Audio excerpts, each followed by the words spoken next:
All right, all right. I am Matthew Orr from Wet Ink Games. I'm here convening another Indie Game Developer Network panel. And this time we are turning our focus to tabletop board games and card games, something that hasn't gotten a ton of coverage on the IGDN channel before. So I am here to talk to some people who've actually designed board games and card games, and we're going to find out more about it. So on my panel today, we have Liz Marr from Attack from Mars Games. Say hello. Hello, everyone. We have Wonmin Lee of Pegasus Games. Hello, thanks for Hi, joining us, hi. Wonmin.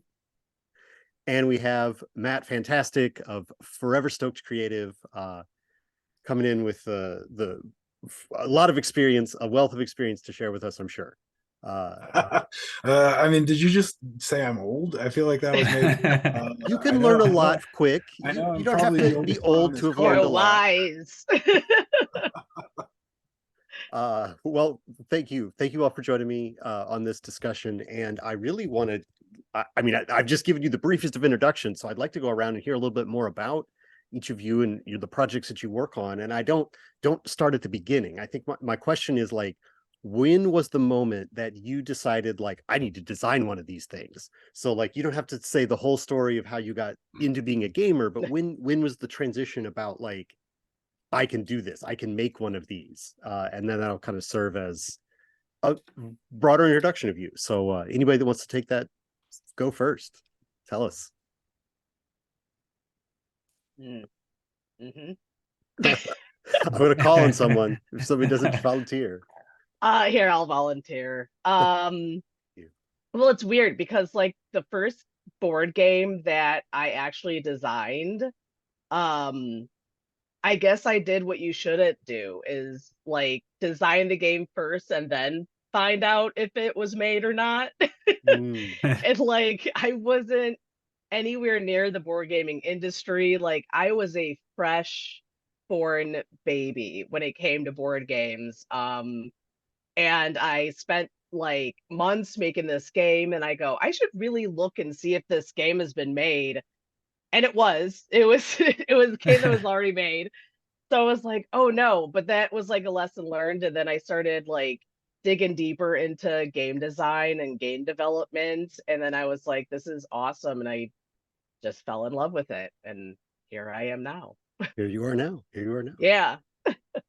Do do you want to tell us more details about the unpublished, like, oh, Oh it was my already out there, God. like It it was was I it want was to. I want to know what game it is. Like, did it actually yeah. exist? So I thought it would be fun to make a game where like you're making your own movie, but you have a card that's like the character and basically like what their role is, and you have to act it out. So it's like Arnold Schwarzenegger in space, but he works as an IT man.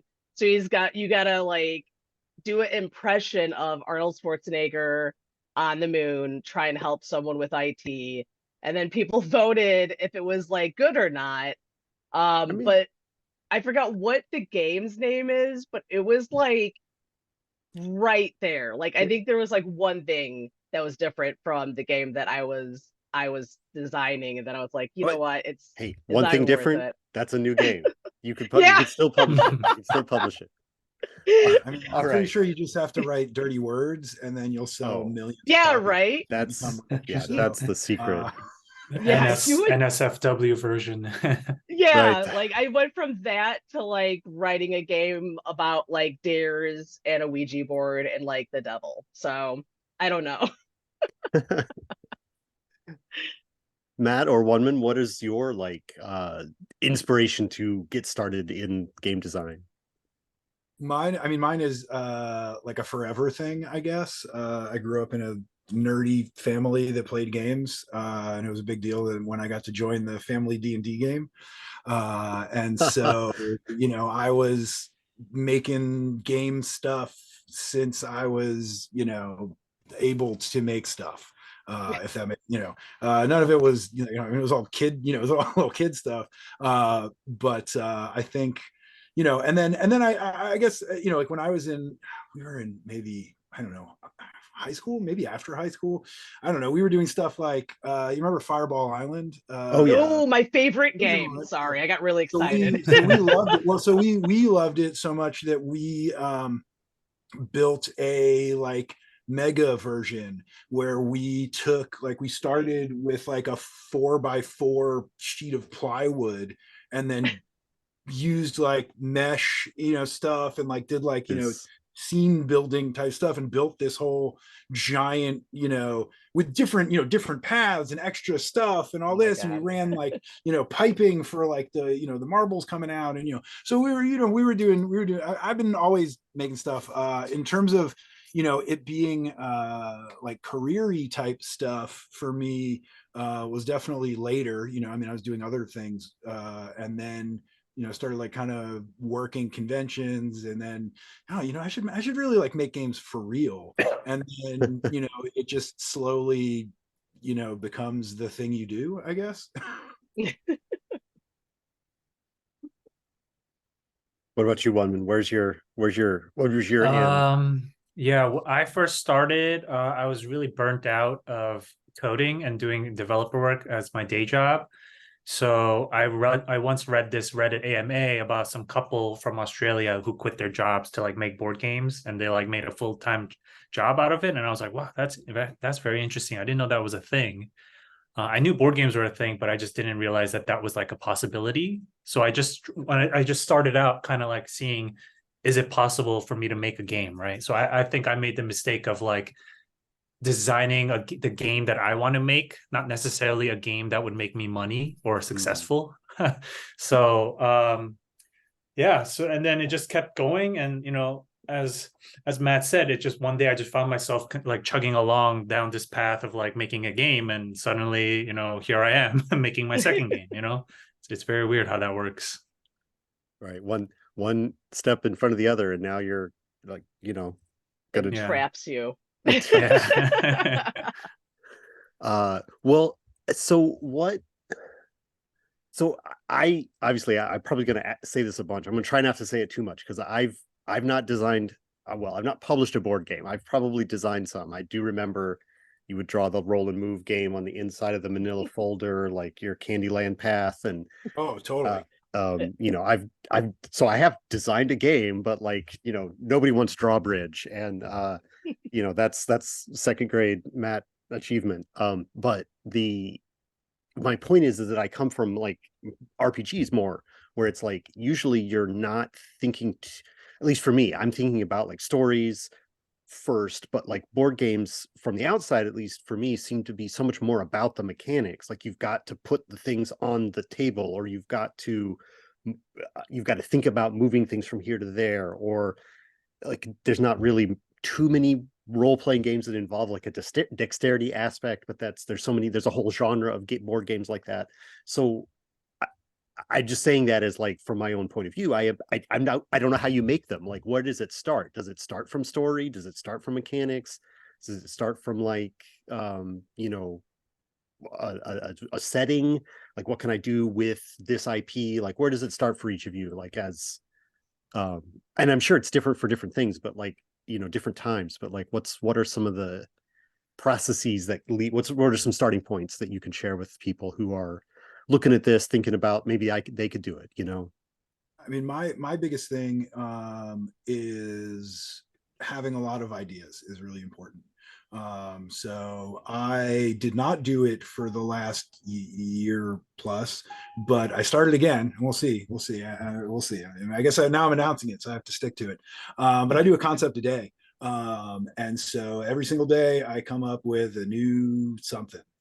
It's not, this is not a like treatment that's like a whole, thing. I mean, sometimes, the idea is just flowing, going crazy, but usually it's, a couple paragraphs that it might be like, here's this really interesting mechanical idea, or here's this really interesting narrative thing.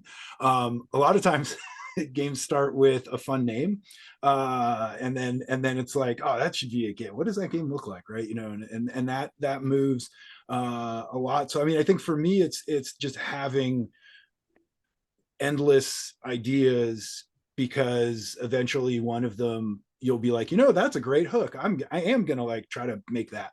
And so, like you said, it comes from, it can be a mechanical idea, it can be a theme, it can be a production. I want to do something that it involves this. It can be like Trash Talk that we had that just came out. That started because I love the idea of using physical objects to communicate with one another in an abstract way, right? And so that started with kind of more, I want to put a bunch of stuff in a box and then people are trying to talk to each other with it. And then there's, so it's really all over the place, for me at least. Tell us more about this concept today. Is it really just as simple as like, it's set collection, set in an ice cream shop, I don't know, 10 suits of cards, there, I'm done, I've done it, that's a concept. So well, I mean, don't take this the wrong way, but it's like better than that. Well, sure. I just did it in 1 second, but I'm saying like how much. Yeah, it's when you say it's not a. But it doesn't need to but be it's more more complicated. than an idea. Yeah, it doesn't need to be more complicated than what you said. The key for me is always like, what is the unique selling point? What is the like thing? Why does this exist? Because a problem, so we didn't mention it, I guess, but I also am an adjunct professor of game design. And so I see tons and tons of student projects all the time. And, one of my main questions early on in the process is like, okay, well, like, why do I care? Why do I, it's like Candyland, but it's also ice cream.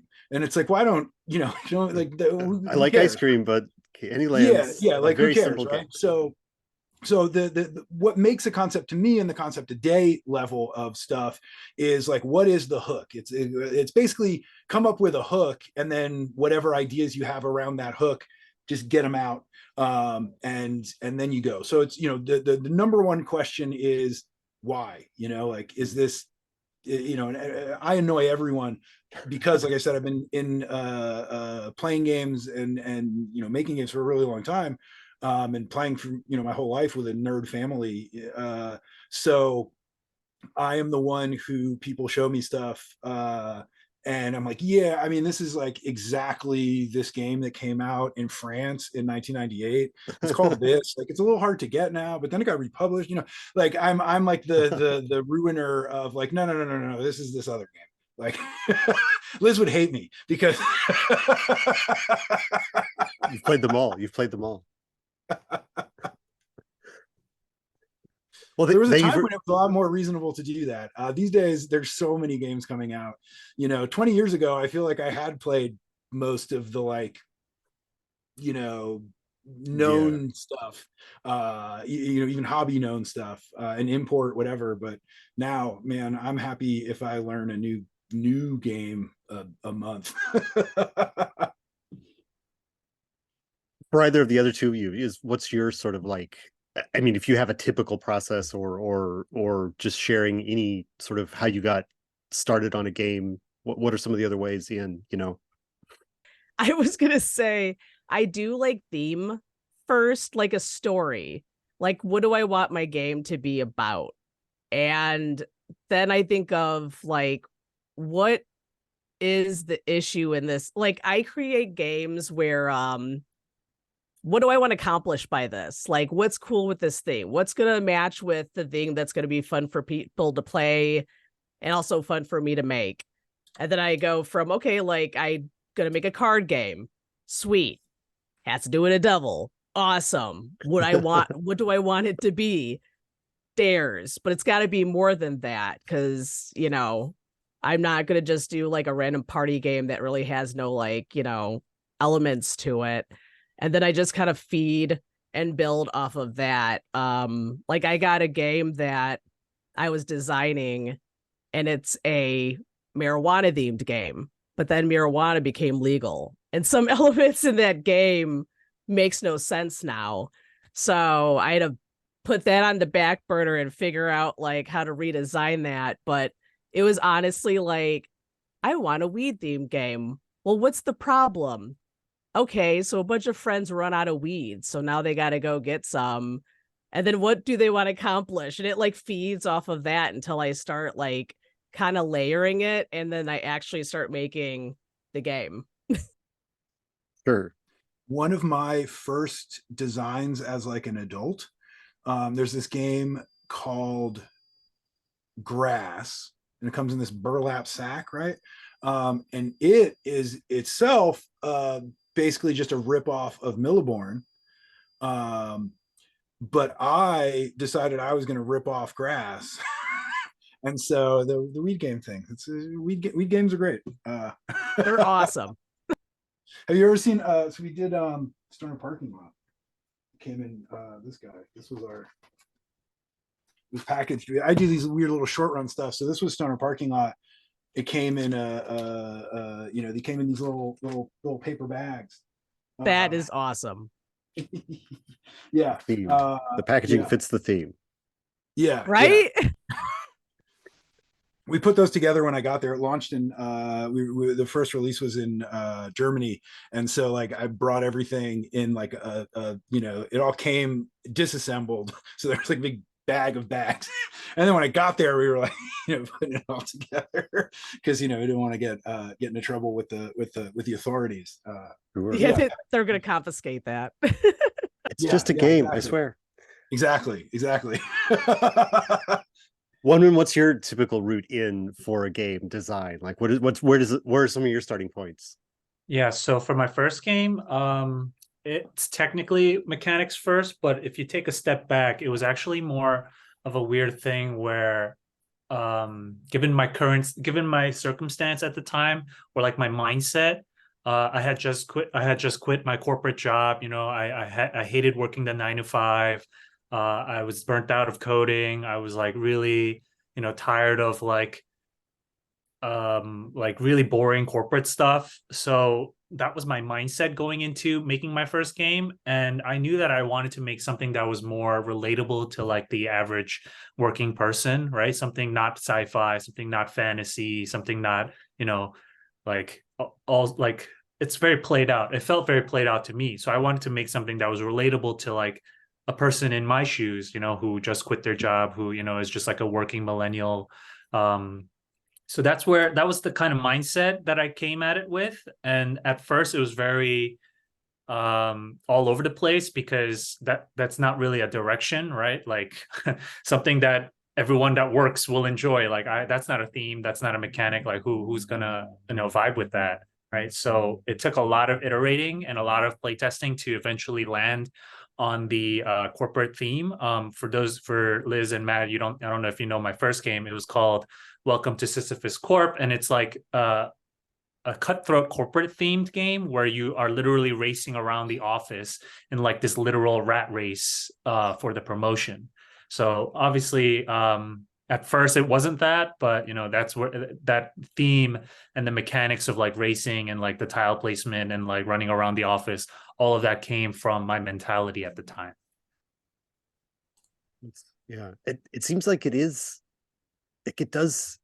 I like hearing this because it's like all three of you are sort of like, I mean, it is kind of like the idea, the feeling, the experience at the table comes first, and then you have to figure out how to get there, So it isn't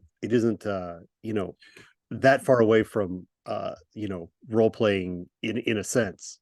Were you gonna say something? I feel like you're designing for an experience, right? And that experience might be, I want to do math with cubes, right? Like that is an experience, right? And people would typically say, oh, that's mechanics first, and like maybe, but really you start with the experience you want to create, and that could be a very narrative experience. It could be a more abstract experience. It could be, I want to do math like for an hour, right? And I think that is very similar. I think role-playing games push that a lot more to the forefront of the design process, but I think board games do still follow the same kind of trajectory, just in a typically in a way more abstracted sense than the way you're thinking about it in an RPG. Sure, and I think like I said at the beginning, like you end up with a product that maybe has stuff and bits that you don't typically have when there's certainly box set role-playing games that have like plenty of stuff inside the box, maps and counters and tokens and a tape measure, maybe, you know, there's all kinds of like elements to it. So maybe they're not that far apart. Like they are often thought of as very far apart, but they're not really that far apart. If you're using cards for movement, you're abstracting it and it's the same as inches or what, you know, it's an abstraction of movement, right? So speaking of all that stuff, what are some of the like, you got an idea, you've written out your idea, you know what you're trying to do.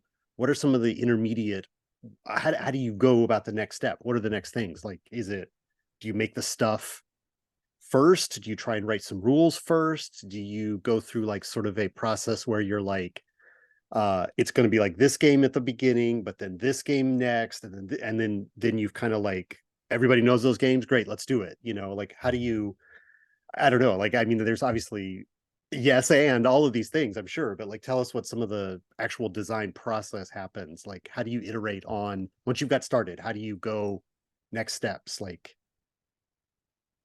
again, you know, there's not like an answer. It's just like, you know, what are some of the ways that you've done it? Well, I mean, I think make the thing, whatever that means. And that may entail writing down some stuff, but really it means put a thing on a table and do the thing.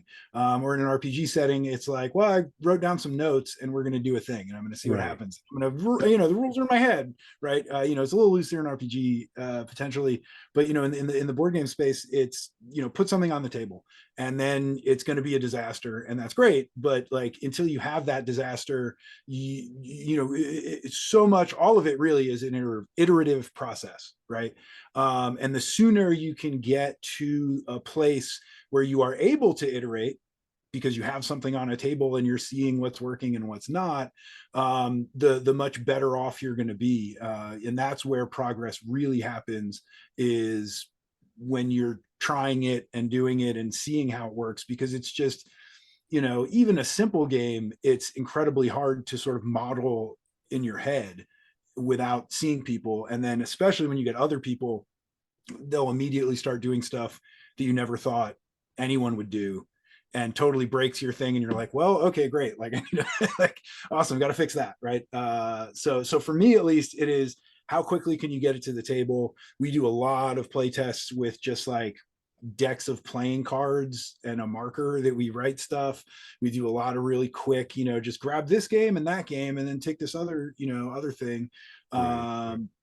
So I think it's, you know, my tip is, if you can use pieces from games you already own, like, then that's a great great jumping off point. I always think about that instead of making a thing. Just go grab it from wherever, Right. and put that This into game it. has hex tiles, use those. This game Yep. has Oh, little exactly. ship minis, great. Now we're exploring the planet. I mean, for real, go to like Goodwill or whatever, right? Or, you know, whatever your local All the paper money you can preferred. handle. Yeah, well, you can get games for like $2 and you know that stuff works, right? Like here's a bunch of like Monopoly houses. Well, we're not using them to model houses in my game, but like they're a token that's green and we have 50 of them now, so great. Yeah, when I first started out, I borrowed my little nephew's Legos to use as pieces. Yes. And he was like, you better give those back. We have a Lego. We had to build a clock tower for this Castlevania game that never came out because the COVID timing. Because you got to have a clock tower. No, the license expired. It was one of these really annoying, I mean, timing. License expires at this time, and it's, you know, like the COVID, you know, screwed it all up. yeah. But it was really fun. It was a clock tower. It was a dice tower with a clock. You move stuff. But anyway, that was all Legos. And Sounds awesome. The Lego prototype is awesome. What other game needs a clock tower or has a clock tower? Blood on the Clock Tower probably has a clock tower. Sounds like it would. Does it actually have a clock tower though? It's just rolls now. Yeah, it's like a book. It's like a giant box that like opens like a book, right? I haven't actually played it yet. I want to, but I have one somewhere. So Liz, you do like or at least your first game that I know of is the Summoned. It's got like a lot of, like Matt mentioned, like the getting other people doing things you wouldn't expect. So like I know it's like this dare, your card game is this sort of like, it's not exactly push your luck, it's more like it's like a truth or dare sort of in a card game form, sort of, but like how soon, like how important is people playing it to your process with games like that? Because obviously that's different than resource management or whatever, you know. Well, my first lesson I learned is don't play with very close friends unless you want to murder them. Because they don't understand board game processing, and they don't understand that the board game is like not your final design. So I like warn them, like, there's probably misspellings, but like this is just, I just want to see how this works. And I remember my first thing I said was, hey, you could treat this like a underground RPG. So like you pick a devil before you start, like, and they go, well, what if someone doesn't start the game? And I would go, would you set up Monopoly and not play it? Like, what are you talking about? And I no longer talk to those people. But yeah, my process is not to play with my friends. My process is more like because those cards developed a lot, even like with the game rules. So like I was making cards and also writing rules at the same time, because I would be like, okay, I want this to happen and I want someone to do a dare, but it's timed. And then if they accomplish it, that's how you keep the points, is you want to make sure that that person's going to like fail. You want to screw with them and you want to double up on dares. You want to like, you know, be an ass basically. Like if your friend has a broken foot, give them the card that says they have to hop for 1 minute. Like and they're physically incapable, so then you get that card back and you get those points. So like every game I've gotten a habit of doing that, where I'll like Matt said, just put something on the table and start screwing around with it. And then after I get it kind of together, I start like asking for people to like play it and then tell me how it runs. But it's me and all the personalities in my head in the beginning playing, then writing rules, and then playing, writing rules, and then I hand it off and say, hey guys, does this work? Like, does this make sense? So then go from there. How many different groups? I mean, just kind of an average, like how many, I mean, I guess it depends on the game, right? But like how many times do you have to send it out to people that haven't played it yet? How many lot. new groups do you need to make a game work? I honestly, so Summoned took me, I want to say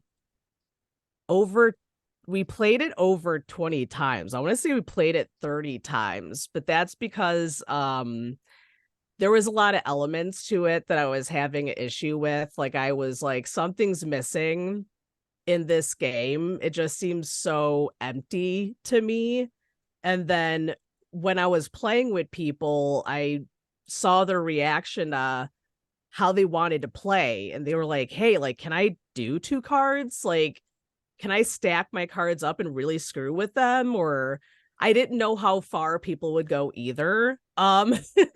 Especially in an environment where you don't know the people you're playing with.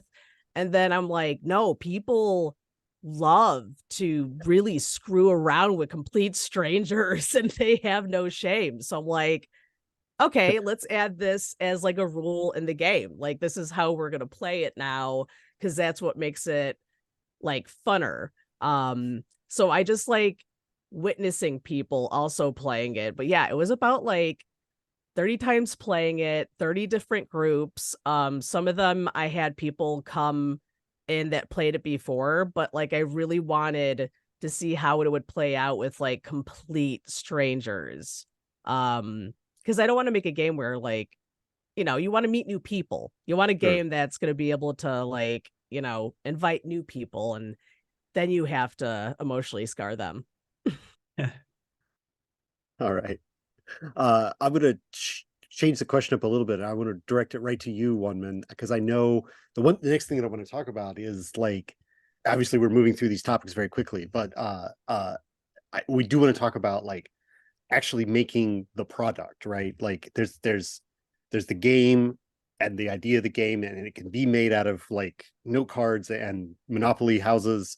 But you know, if it's your game, at some point you do kind of want it to be, you know, your name on the box and it's got the pieces that you want in the box. So like, what even, it's got to be like, it's got to be very difficult. I imagine it's very difficult to print a game and like get the components inside. And I mean, obviously there's factory companies that production companies that specialize in these things, but the challenge of making all the components to their final form and getting it in a box, and then you get a box of boxes, and then like tell us some of those steps and some of those early some of the challenges, or how you navigated the challenges, whatever, how you want to approach it. But like, tell us about that Yeah. side of it a little bit. So yeah, I mean, once you're past the prototype stage, I had to teach myself how to use Adobe, like Illustrator, InDesign, Photoshop, all of that. Like I had to just teach myself, watch hundreds of hours of YouTube, just trying to figure out like what is a margin, what is a bleed, and like all of those like printing terminologies. And one thing that really helped in terms of like finding a manufacturer is I went on my LinkedIn and then I set that I was a board game designer. And then suddenly, like every week, I would get like one random Chinese company like messaging me like, "Hey, I'm XYZ printing company. We've done like 20 billion games. Here's my contact info." And then I have like my inbox is full of those emails now. So that's one thing you could set up, and it's really easy to like set up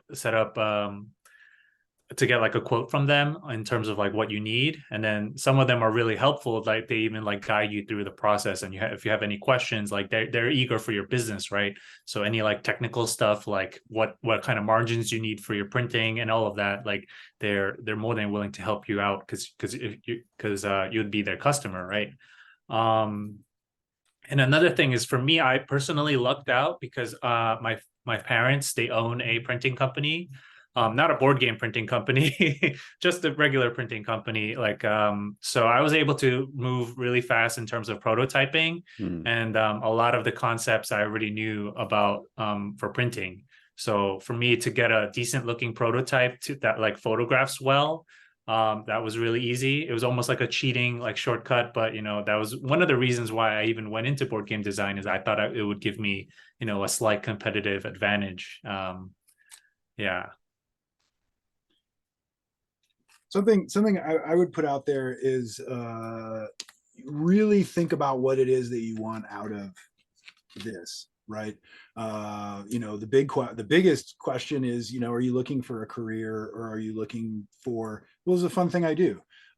Maybe it's a side job, maybe it's a serious side job, maybe it's just a total hobby thing. But maybe you're angling for a career, and thinking about what you want out of it is going to drive the way that you engage with that process, right? Because if you're looking to make a career designing games, well, it might make sense to just pay somebody to deal with all that stuff, right? If you're looking because this is a fun hobby and you love games and you want to make a game, great. Spend the time to teach yourself new skills and deal with this and learn about that and figure all this stuff out, right? Because that's part of the fun. But a good graphic designer, and the studio, we do a lot of graphic design for companies like Asmodee and big stuff. It's our rate. People sometimes are like, "Oh, that's kind of a lot," and it's like, yeah, but we work like super quick, and it's going to be right. Like we're going to work, we're going to get this done in way less time than you were expecting, and we're going to send you files that are actually print ready, that have the appropriate pre-flight stuff done, that are like ready to go, and you can just hit print. And that stuff can be instead of spending a year of my life banging my head against a brick wall to sort of semi learn some skills, or learn some skills or whatever, that I don't want. Again, like learning stuff's great, like absolutely learning stuff, that's awesome if you're into it. But I think a lot of people try to do it themselves the whole way and look at it as this, like, well, I don't want to spend $500 to have the graphic design done on this thing. Now we're moving into publishing, but like, I don't want to spend $500 to get the graphic design done on this little card game. And it's like, you can spend the next year of your life stressing about it, or you can just pay somebody $500 and then it's done and it looks good and it's ready to go, and you're not stuck on other elements. So I think that kind of direction is so important for everybody to know, especially when you're getting started out, is what do you want out of this? Yeah. Oh, one other resource too that I'll throw out there. Launch Tabletop has released a continually getting better, even more amazing platform that will help you build component quotes and put stuff together and do all this. They specialize in sort of like prototype scale, you know, copies in the hundreds, not in the thousands, tens of thousands plus. But their website is a great place to go to, you know, play around with their tools. They also have these things like this is one that I highly recommend. It's a I just happen to have it here. Is a technical deck, and so they printed. Really smart designer put this together, and it is like a bunch this of is what this format, this is what this font looks like, this is what the so it's stuff, yeah, it's stuff density like of the card, you know, this like, is what different line weights look like on a card, right? This is what they look like, you know, white on black, right? And oh, it turns out that's actually easier to see. Maybe it's just a reflection here, right? But then there's text sizes, and then there's color samples, you know, so a bunch of color samples, and obviously it's not a Pantone book, but it's great stuff. And similarly, a lot of manufacturers have really incredible sample kits that they will give you if you see them in person, and you might have to pay if you're like, you know, it's your first game and they're maybe not going to, you know, I want to print 1,000 in my first game. They're maybe not going to send you a whole sample kit, but those are also great because have things where like the cards are labeled, right? So like, this is this weight of cardstock. This is this weight of cardstock. This is how this feels. This is how this is. And you can really familiarize yourself with like what those technical terms are with samples and stuff like this Launch Tabletop kit, you know. And so there's the tools are out there, you know, like Woman said, the printers want to help you, you know, send them files that don't suck, right? That is very true. Yeah. I was graphic designer before I started doing board games. And I was also doing package design. So it was kind of like I already had the tools, but I also wasn't like very updated on the new Adobe. As an old fogey, I like came into it and I was like, what is this? And then I got into like a random black hole of making a 3D world. I'm like, I could do this on Adobe. I'm like, wait, no, go back to board games. But yeah, I started out already with those skills. I did have to like learn more, like basically where to print. That was mainly like my learning situation, is like how am I going to get my designs into like this place that's going to print it, and do they already have layouts? Because then I have to redesign my game for whatever box size that is. That was like my learning curve when it came to like making the physical product, is I would design something and be like, wait a minute, I don't even know if they have this box size. Like, what am I doing? And then I would have to redesign it again.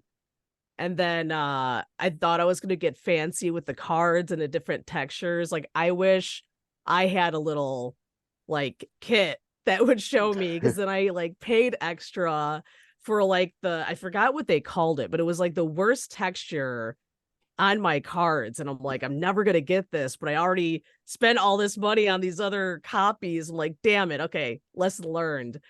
But I mean, yeah, I just, it was easy for me. The only hard part was figuring out the interaction with the printing services with my designs. I should have talked to them first, but I'm a very stubborn person, and I'm like, I could just guess what they're gonna have. This makes total sense. But yeah.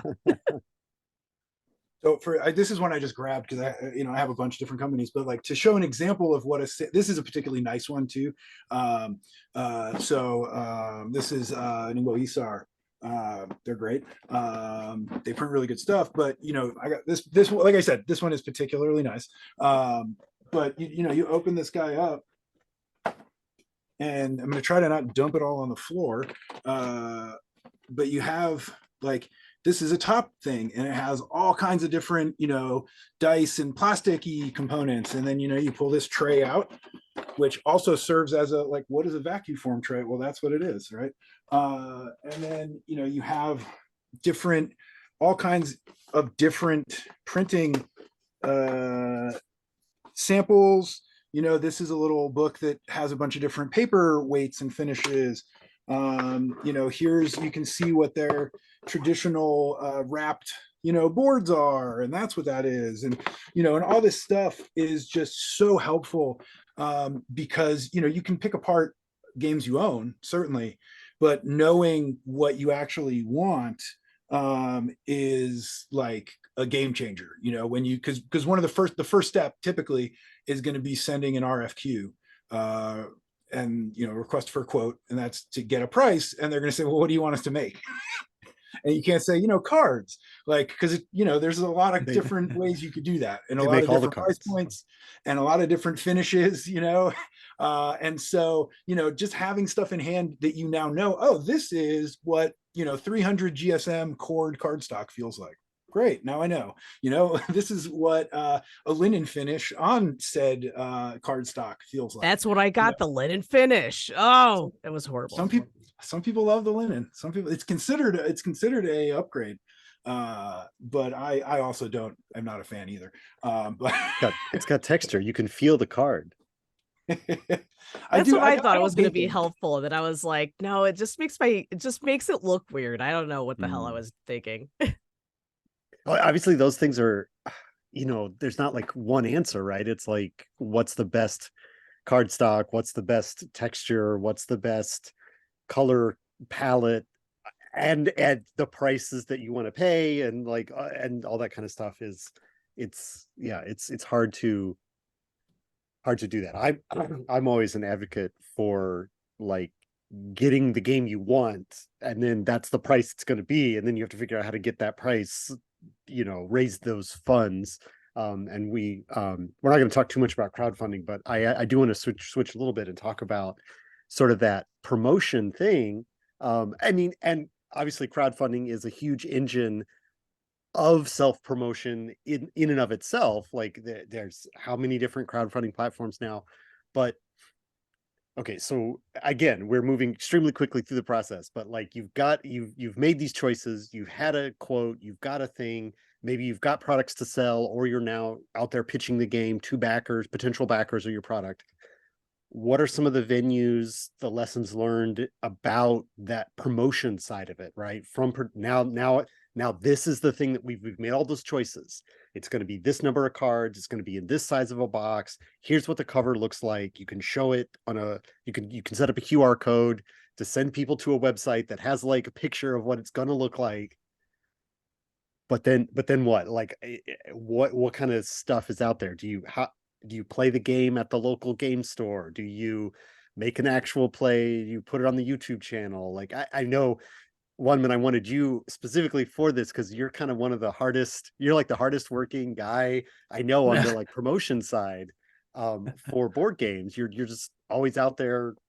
You know, you've got patches and pins of your upcoming games. And anyway, so, and I'm sure you've got all kinds of experience as well, Matt.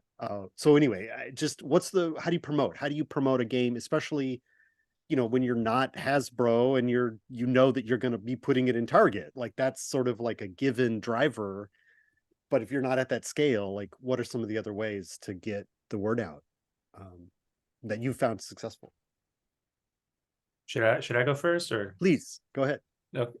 So I think one thing, I don't want not to correct you, but like the mindset is that like, oh, I have the game, now what? Like, I think that's the wrong mindset. It should have been from day one. You should have been trying to, if you're going this Kickstarter or self-promoting route, then from day one, like as you're making the prototype, you should have already had the Instagram, the website, the blog, whatever form you want that to take. You need to create that platform immediately so that you can have people follow you for that journey, right? So they could be there with you since day one and like see the growth of your product and your game.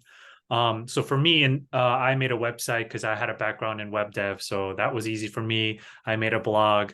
Nowadays, all the cool kids are doing like TikTok and like Instagram Reels and all of that. I don't have much experience in that, but I'm slowly learning. So yeah, like it doesn't really matter what platform it is, but as long as people can find it and like can subscribe to it, you know, newsletters, Facebook groups, Discord servers, anything, it doesn't really matter. Like as long as you have some presence from day one that people can follow along, then I think that's probably the right mindset. And then moving past that, it's really hard. Like marketing is probably my least favorite part of this whole process, and unfortunately probably the most important, as that I found as like a no-name indie developer, right? Like nobody knows who I am, nobody gives a crap about my story or my game. So sometimes, you know, it's like I'm shouting out into the void, right? Like I'm posting all these things, I'm getting like 2 likes, 2 follows a day, like 1 follow a day, not even. And it's just like sometimes I feel so lonely, and I like, what's the point of doing this? Like nobody's even listening. But I think it's that little bit, like it's a marathon, really, not a sprint. You just gotta keep doing it, like little by little, build up that like track record of like, you know, posting every day, so that when someone stumbles upon you and your stuff, then they're like, oh, okay, like this guy has a story, this guy has like an entire like history of posts and like things that they've been doing, and if it resonates with that person, then they could, you know, they're more likely to follow you and like to, you know, buy your game at the end. Yeah. I mean, I could talk forever about marketing, but I'm gonna let Matt or Liz take it. I mean, I could too. One of the things the studio does that we've been doing more and more of is experiential marketing stuff. So we do like activations for, I hate saying these phrases, but you know, we do like activate, like we designed a thing that you experience at one of the Yale art museums, right? And you interact with the collection as you're going through and doing this stuff. You know, we did the reason I'm wearing, I got this this great Tokyo Game Market exclusive Kickstarter shirt is because we did a thing that I think you can see on my back, right? I mean, So blow we my designed a mind. game. Yeah, so we designed a game that is like you're traveling around a convention, getting these cards that make up a game. And so you go visit Kickstarter creators and you go to the different things and you get the cards. And then at the end, you know, you theoretically have this set of cards. And we did, you know, we've done it at a few different conventions. You know, to me, and also the way that I push stuff on, you know, a company like Bosch or whoever that were, you know, there were also, you know, and part of this is, actually, I'm gonna rewind slightly, because I think this is a super duper relevant thing, is that I think if when you want to play to your strengths and be, especially if you're like a small like individual or a partnership or whatever, and pushing stuff forward, be you, right? Put your stuff forward, right? Like Liz, I went to your website you know, earlier, and I was like, okay, cool, this is a vibe, like I get it, you know, but like in a good way, right? Like in a very good way, like great, this is a vibe, I see what's happening, like this is really true, right? You know, and I think that whatever your strengths are, lean into that. If you're going to be the face of stuff, if you're going to be doing it, you know, lean into it. And then in terms of doing the work itself, lean into the things that you're best at, right? Like so for me, it's being a, you know, cartoon character of a person, and you know, so like we did for PAX Unplugged, one of the things, one section of the booth, we had a big, you know, we had a huge I think we had a 30-30, it was a big booth. I rented a dumpster from our friends, are the official dumpster partner of Trash Talk. Been there, dumped that. Check it out. But I rented. The guy was very nice. But I rented a dumpster, and so our booth we had a 20-foot or no 10-foot.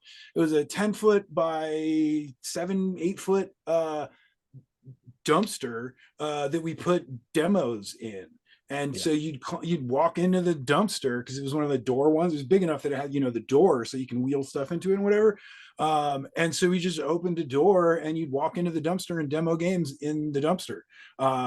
You know, one year we did a booth where, for Stoner Parking Lot, we did a booth where we drove a car into the center of our booth. We had like a 2020 Island, and we just drove a car into the convention center, my grandmother's car, drove it there, and then parked it in the convention center.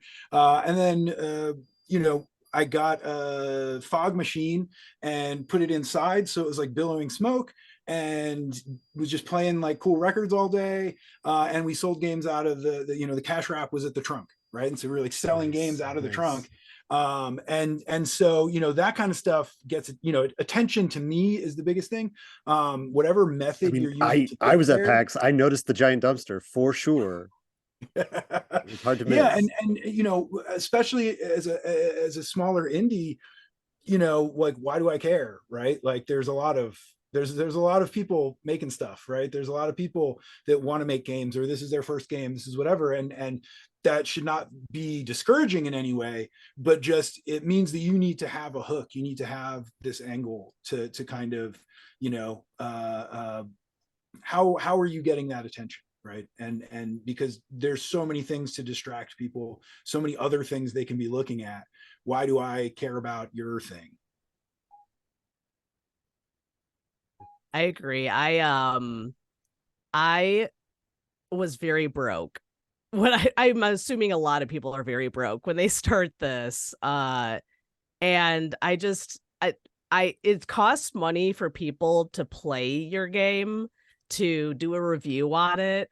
And I was lucky enough to get to know a lot of like board game designers on Twitter. And I reached out to them and I was like, hey, I'm just starting. Do you have any advice? How the hell am I doing this? How do you do this? And after like talking for a year and like them seeing me develop my game, a lot of them was nice enough to say, if you send me the game, I will do a review for free. And I was like, oh my God, thank you. Whose soul do I have to give my soul to get this review?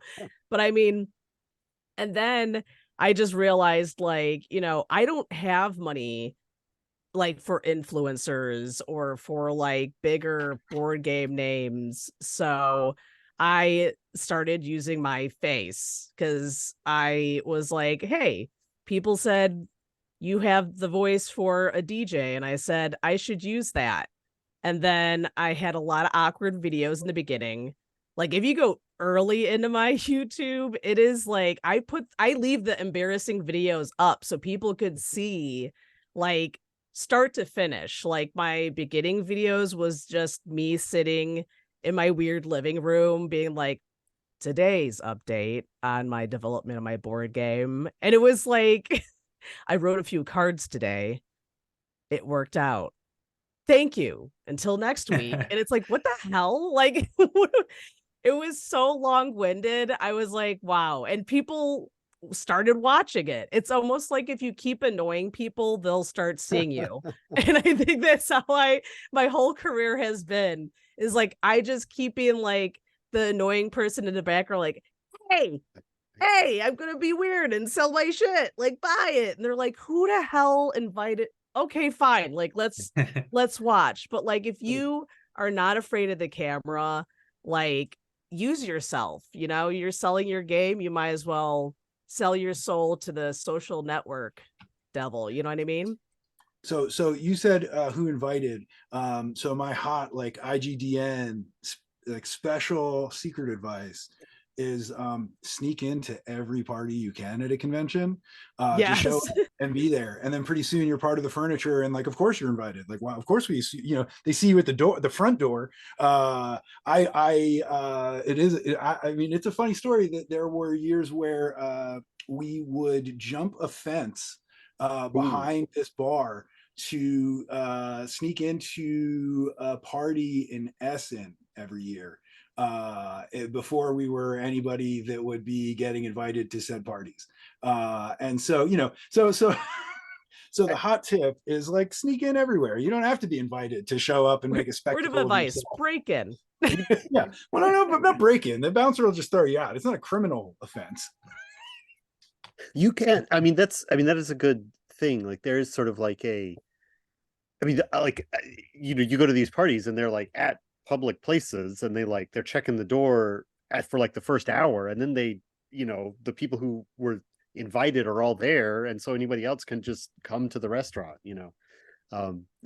I've not jumped a fence before, but to each their own. I mean, to be fair, I was much younger. This is over a decade ago. So, All right. So I mean, there's no like I think there's no one solution. I think that's the whole tenor of the conversation. There's no one thing that like is the thing that works. So I think you have to find what works for you in all of these stages. So I've got some final questions here as we're kind of like getting close to the end. I want to know what's a high and a low. What's a high and a low for each of you? Like what's the thing that like, man, it's the hardest part. I mean, London, you already said you don't like marketing, but like what's the hardest part, but then like the other side, what's the thing that like that's why I keep doing it anyway. Like give me that pair, if you think about it, and then I think that'll be our discussion for the afternoon here.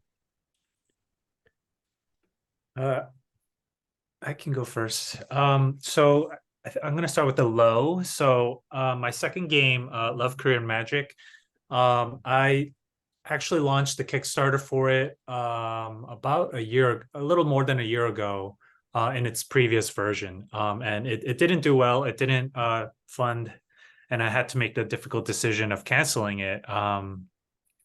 And that was a pretty low point for me, because up till that point I've been working on it for I want to say close to 2 years. Doing everything right, doing all of the things I was supposed to be doing.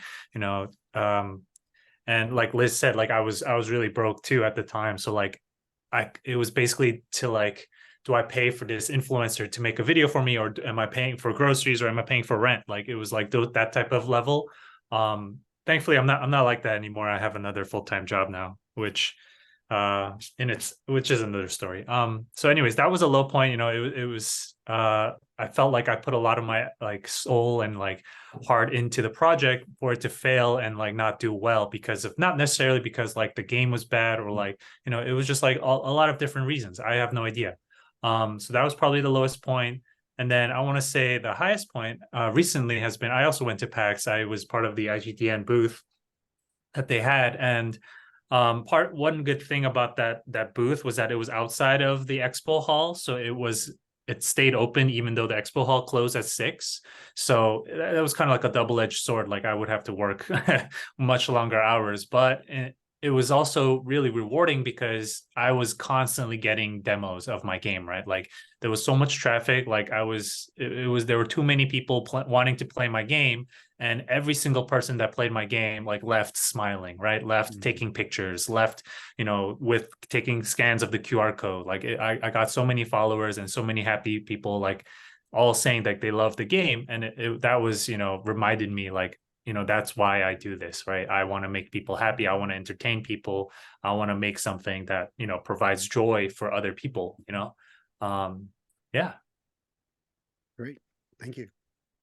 I think I agree with that. That was kind of like my experience with everything. So like I'll start with my low, sadly. So I had never done a Kickstarter. And my first Kickstarter for Summoned was an epic fail. It was such an epic fail. I remember someone wanted me to interview for a podcast, and they literally said, like as a narration for my answers, like her Kickstarter was an epic fail. Normal people would quit, but not Liz. And I was like, what? I died. I was like, I love this. This is amazing, because I'm that stubborn. And I was like, you know what? Screw that. So I learned my lesson. I got some advice, and I did a good development for my next Kickstarter. I redesigned some things on my game. It was perfect. I had people ready to play it. Everyone started knowing about it. And then out of the blue, Exploding Kittens opened up their Kickstarter when mine opened up. So for Tossed Burrito. And yeah, at that moment, it was like, what? I didn't hear anything about this game until like last minute. And yeah, I saw that I did have some backers, but it was just, there was no way that I was going to get seen. There's no comparison. I can't fight the monsters. So I was like very destroyed by that. And then I was like, you know what? I'm going to just, you know, work 5 million jobs and fund this on my own. And I'm still funding it on my own. I've gotten to a point where people want, like, I'm running out of games. Like, I need to order a big pallet of them and I can't afford it. So I'm like scared because I'm like, God, should I do another Kickstarter? Like, has Exploding Kittens got another game they want to open when I have mine? Like, If I may interject briefly, Yeah. I don't think this is going to make you feel any better personally, but the data is actually that it is great to be on Kickstarter when there are huge campaigns. As a small indie creator, I quit. it actually drives more, because more traffic, when you're not bringing an audience or as big an audience, they're bringing, 50,000 people who are going to maybe see your thing because, oh, let me browse a little bit, and then they see your thing. So it is a common misconception that, I got my Kickstarter shirt on. I gotta, it is a common misconception that it is bad to have big campaigns. There are, of course, reasons why there can be conflicts between campaigns, right? Like, don't put your $200 legacy fantasy game up when Frosthaven is running. I feel like that's probably like a bad idea. But it is not always the case, but generally speaking, the data backs up that when there is a big thing on Kickstarter, that's generally good for smaller creators that are on at the same time.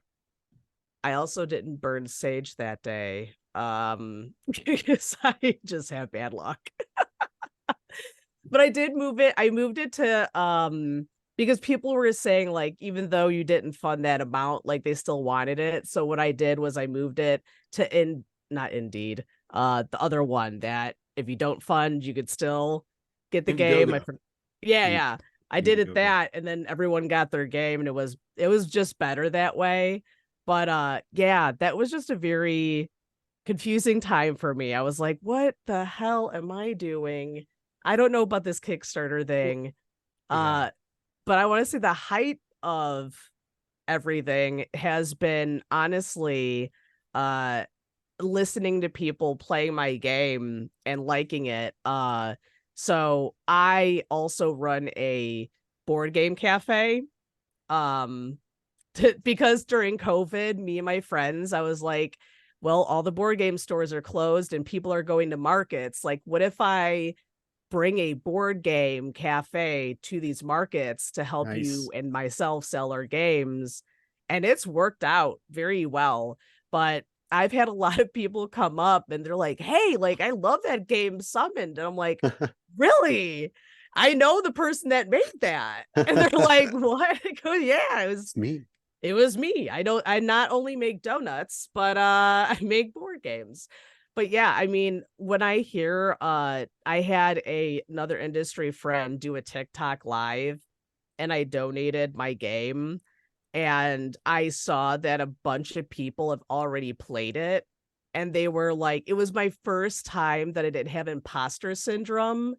And I was like, oh my God, like, I'm actually, like, people are actually enjoying what I made.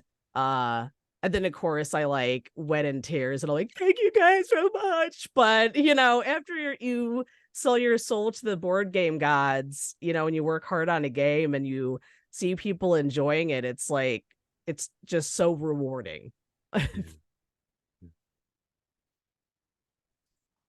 All right, Matt. What's your bottom and your top? It doesn't have to be like lifetime, but like you'd be like, yeah. general. Well, I've been really thinking about it, and I have a lot of lows, and I'm like, what's a high? And I'm like, I don't know, we do cool stuff.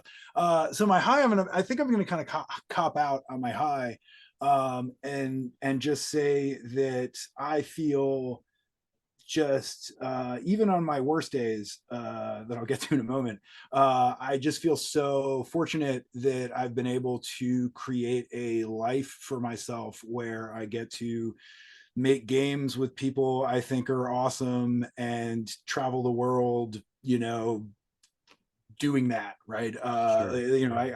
I get to have you know, just it's awesome, right? And much like everyone else on this call, I guess maybe this is an IGDN thing. Also super broke for a long time, and slightly less so now, but absolutely started stuff. You know, we have grown now into a whole bigger shop and event space and whatever. But we started a game cafe in a closet in the back of my friend's coffee shop.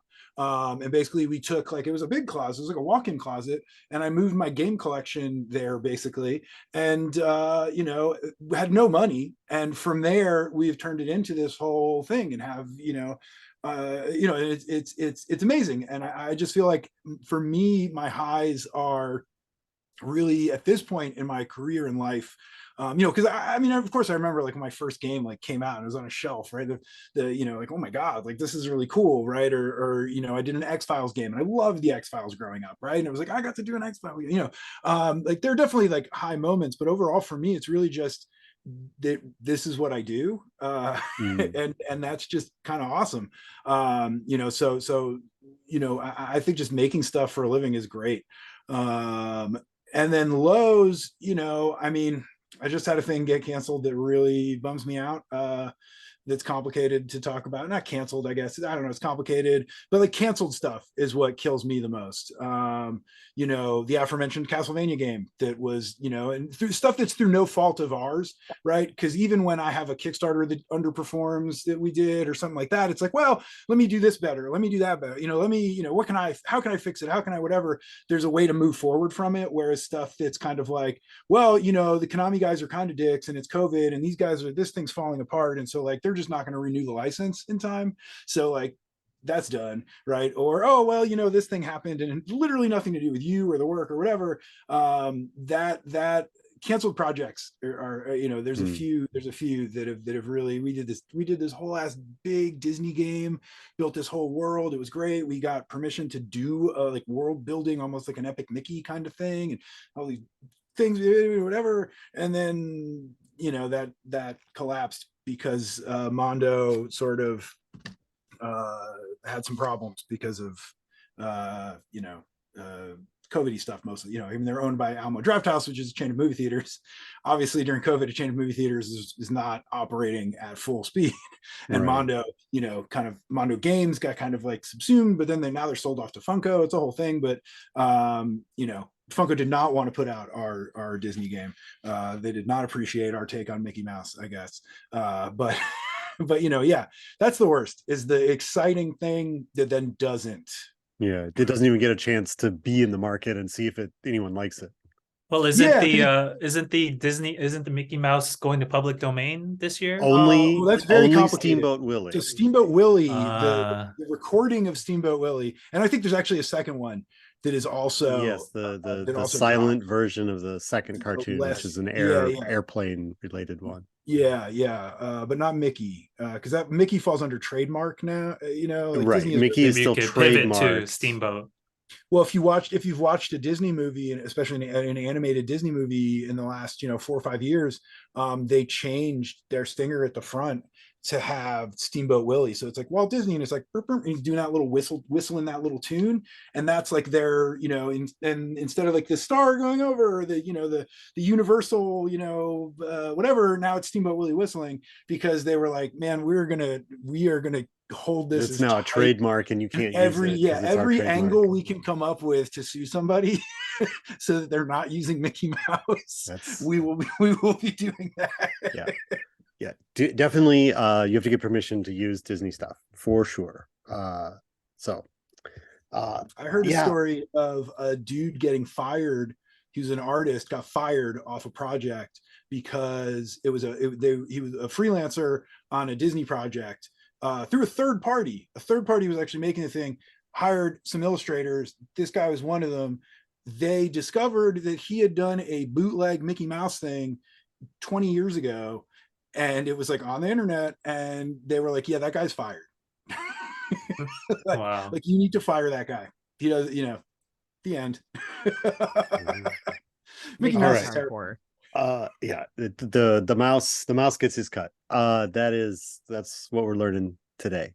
And not just today, like for about 100 years. Anyway, the point is that I would like to say thank you to all of my panelists here for joining me tonight and recording this time, sharing their all of their experience. But before you each leave, I'm going to go in reverse order of when I introduced you. So, Matt, tell us where people can find you on the internet if I they was gonna want to say, know more about you and what you do.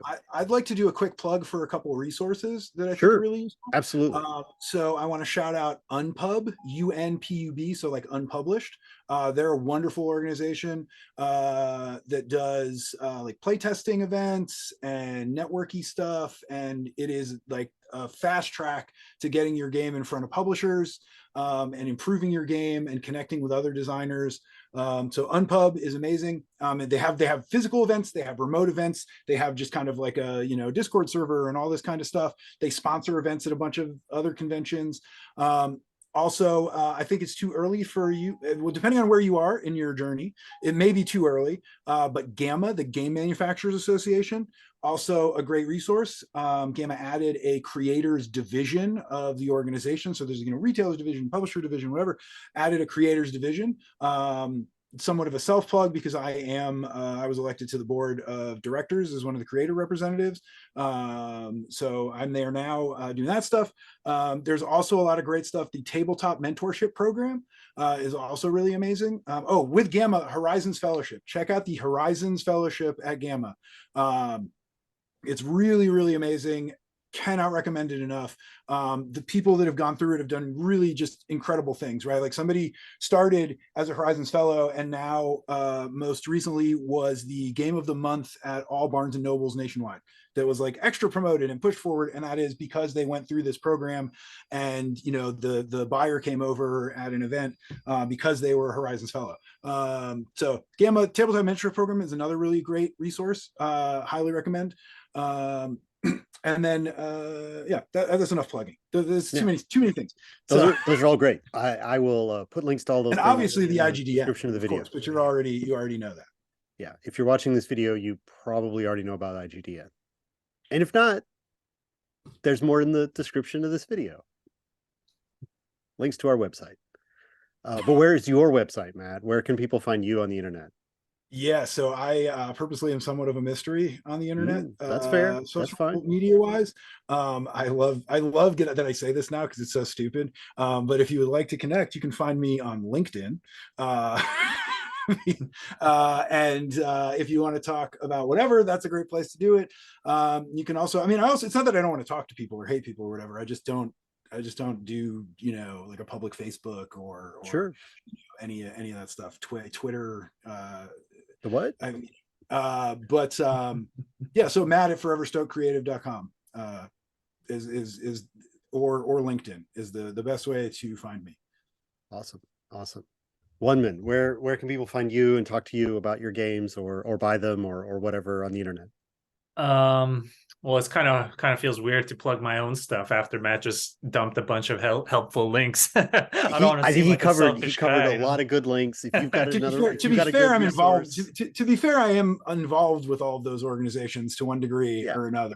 It's almost as if I asked someone who had relevant experience to be on this panel. I have a small curated list of like marketing tips that I have a blog for. I could give you the link to that throw into the description. Just like little quick like 5-minute tips that may or may not help. They help me.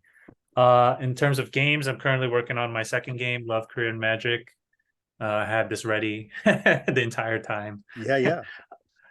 You can find that at lovecareermagic.com. And I'm probably easily best reached via email, onemin@unicornwithwings.com.